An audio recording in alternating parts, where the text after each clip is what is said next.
Does he think I'm sort of a morose Mennonite or what? I don't understand why he was saying to cheer up, but he says cheer up. He said, I think I was the first student of the CGC September 1st or so in 1964. When we, King and Shane, got there, the college had not been completed yet, so we had to stay at St. Jerome's College nearby for several days with suitcases from Japan. So anyway, he wants to be remembered to all of you, and you'll see the wonderful picture of King with his wife Yoshiko on the table over there. One of my other roomies, John Wilms, who's now a distinguished barrister in environmental law in Toronto, I recall how once the doors were locked, you remember the first couple of months, I'm going to say more about this in a bit, the first couple of months when the building wasn't finished, there were no locks on the doors. And, but then a couple of months in, the doors were suddenly locked, as they were supposed to be. And I recall now that John decided he couldn't get in some late at night, he couldn't get into the women's dorm, the women's second floor rooms. And so he decided, I guess we all decided, I'm sure there are some people in this room that were a part of this, that we would lower him down the garbage chute. And so he would get into the second floor women's dorm through the garbage chute. It's a true story. All we had was this very thin sort of rope. It wasn't very strong, but we tied it to him around his belt. And he was quite a svelte guy. He was sort of thin. We all were pretty svelte at the time, I guess. He was pretty svelte. He was an ROTC. He was our token militarist. Remember, he was an ROTC, and even with a name like Wilms. And so we lowered him down this garbage chute. And I remember that as his head went down below the opening on the third floor, he kind of panicked. And we're holding on with these very thin ropes to him, and he's trying to, keep the descent to be rather normal, and we're all kind of panicking. And all of a sudden, the senior Don, Al Shirk, shows up. Now, Al, those of you who know him, Al was a very even-tempered guy. He was a little bit older. He was like an older brother to all of us. He always had that boys will be boys exasperated look on his face when confronted by freshman shenanigans. Al suggested that we probably not let John stop on the second floor, but drop him all the way to the garbage bin in the basement. And so we did. And I remember a very red-faced and stinky John Wilms picking his way up out of that full garbage bin and coming back to our room ready for a shower. There was no hanky-panky that night. Yes, that first year was quite a wild one, that year 1964. In the first place, all of us good, peace-loving, well-behaved Mennonites were kind of outnumbered by the non-Mennos. We were less than 50%, which I gather is about the ratio that you look for now. There just weren't enough to fill the place, I guess. We had sort of become the place of last resort. We were talking with Paul. Paul had applied at St. Paul's College, Paul Nelson, and he was late, and so he didn't get in, and so they said, well, why don't you go down the hill to a Mennonite college? Mennonite college.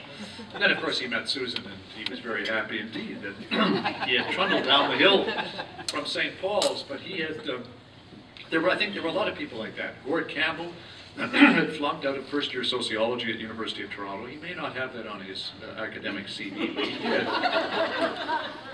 He was kind of a hood, He had that 57 Chevy all tooled up, and he came in and found his way here as well. So it was not your usual Menno College crowd, that's for sure. Second of all, as I mentioned earlier, this place wasn't finished yet. They were still putting the final touches on the building, and for those first 2 months there were no locks on the doors. So curfew, of course, was a joke. And we kind of came and went without much notice. Mrs. Ellis. Do you all remember Mrs. Ellis, our dear matronly Mrs. Ellis? I mean, she always retired early. She was probably 10 years younger than we are all now, but she seemed ancient at the time. So she'd had her nighttime tea, and we had free run of the place until that fateful day when all the locks went in. Everything was locked up as it was supposed to have been from the beginning. and all hell broke loose that first night. I can't remember exactly how this started, at least among the guys it did, because I remember we all gathered in the common room and we were making this ruckus.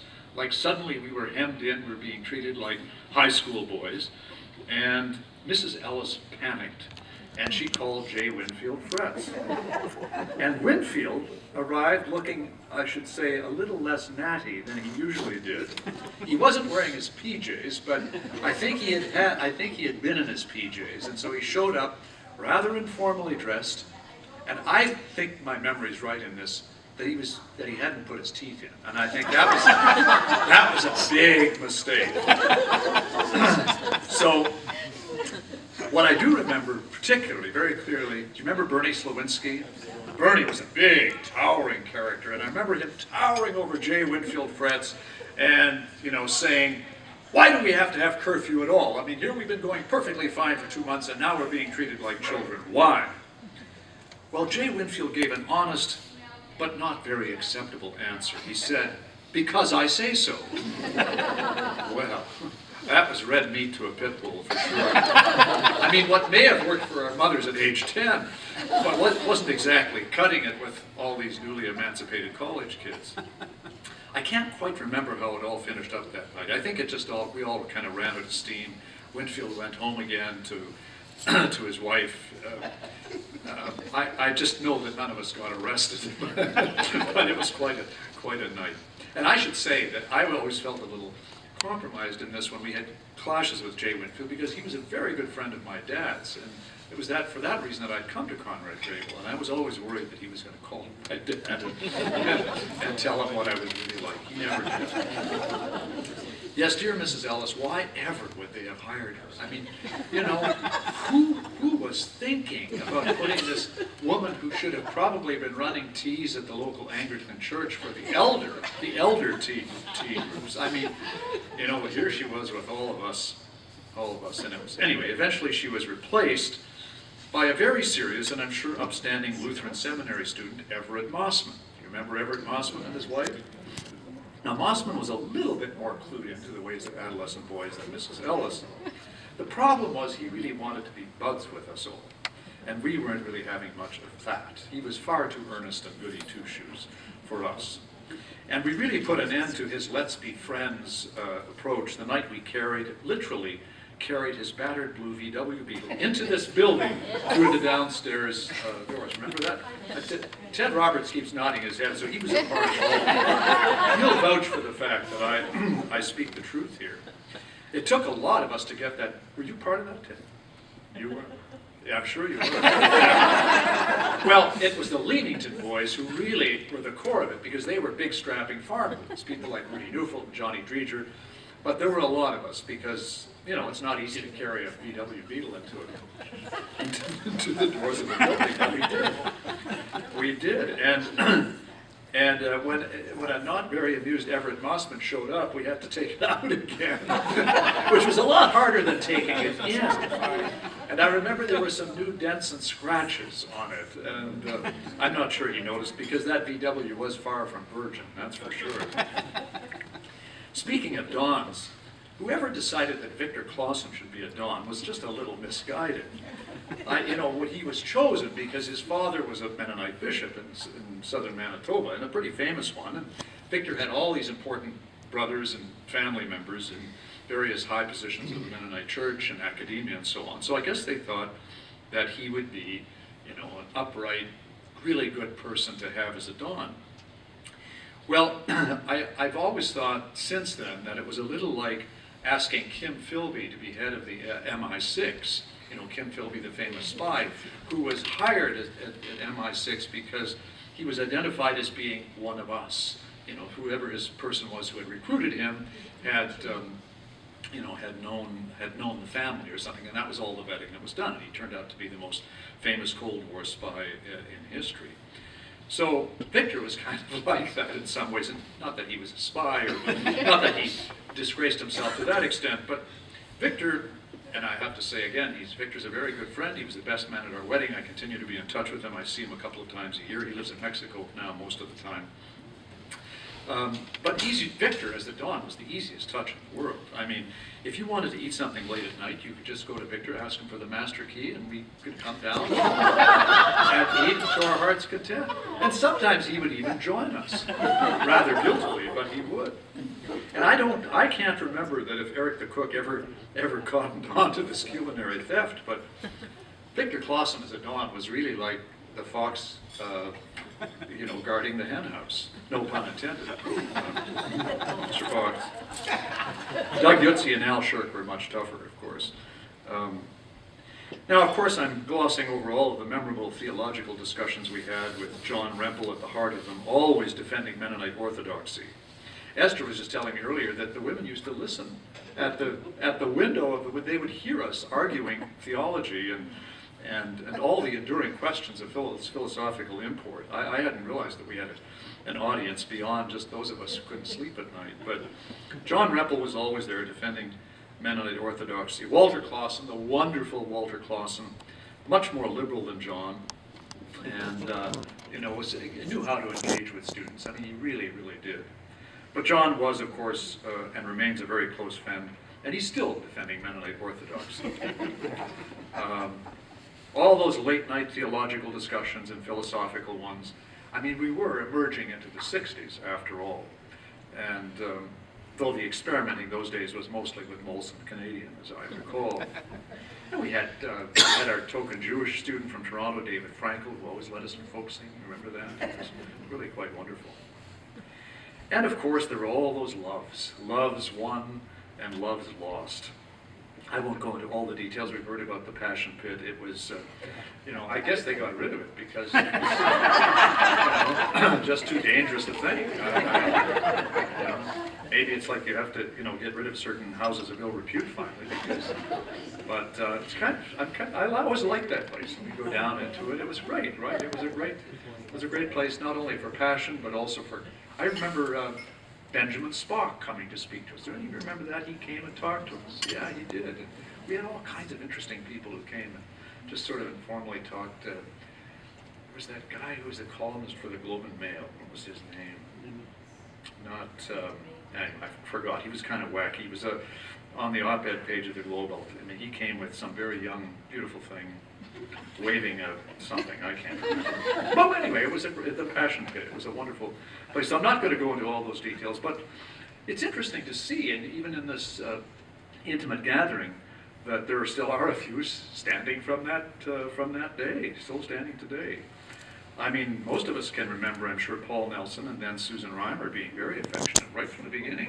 What was it, 2 weeks you started going out together? 2 weeks after they got here.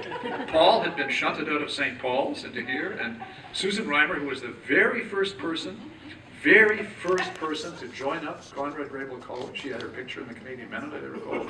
Very cute she was. I thought, ooh, it's interesting where I'm going. I was in southern Manitoba, and I thought, Mennonite girls are actually pretty good looking. She was. But here they are, 50 years later, hanging in there, and it's so great to see. Ditto Susan and me. I had to fend off a few competitors in the one co-op term that Susan was here, but that just made me all the more determined, and I'm amazed to know how great my judgment was 50 years ago. I mean, I'm astonished at the quality of my judgment. I should have roomed with you, Susan. I really should have. Ernie Regier and Nancy, then Williams, remember? They were an item almost right from the start here. And look at them. I'm sure some of you have heard of how that love affair almost derailed Ernie's accounting job here. And remember, he came, he was from Edmonton. He was a little older than the rest of us. He had an accountant's job. He had been an accountant, and he came here, and Milton Good hired him to do books. Well, he was spending so much time with Nancy, and I guess a few odd evenings, studying. And by Christmas time, when we were all, left for a couple of weeks, he was supposed to have done the books, and he didn't. And he got into real trouble with Milton Good. And he always blamed it on Nancy, right? But there you go. Now look at them. Look what all they've accomplished together. Ted and Catherine Roberts. There you go. I mean, still together after all these years. It's think of what we're doing for the statistics. Marital statistics. And Rudy and Matthews. yeah, Rudy and Bev Matthews. And two others that are here, Chris and Miriam Thompson, of course. Chris, they were an item almost right from the beginning, weren't you, Chris? Absolutely. Yeah, you were. They always seemed so adult to me, those two. You know, I mean, I was 17 when I got here. But Chris, they were so adult, so, I don't know, they just kind of rose above us in proper behavior. Miriam was so elegant, I remember, always so elegant.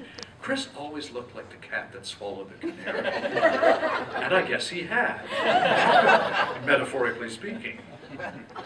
So, you know, so many of us made the most important decision of our life right here, and look what happened. I'll just end by saying that Grebel was a genius idea at the right time. I mean, it's echoed what we've heard and seen in the video and what Susan said earlier. It was the genius idea at the right time. Putting a Mennonite institution into what would become one of our great Canadian universities, great North American universities, just as the world was heading into the 60s. I mean, the timing was really fabulous. And speaking as a Mennonite kid from the prairie, the Manitoba prairie, to come here and to be both grounded and let loose was just an extraordinary blended opportunity. We were both in the world and of the world, Pace St. Paul, but we were both. And we all here were like that right from the beginning. We were here at the beginning, this extraordinary place, and look what it's become. William Wordsworth said it so beautifully. He said, "Blissed was in that dawn to be alive, but to be young then was very heaven." Indeed it was, and still is. Thank you very much.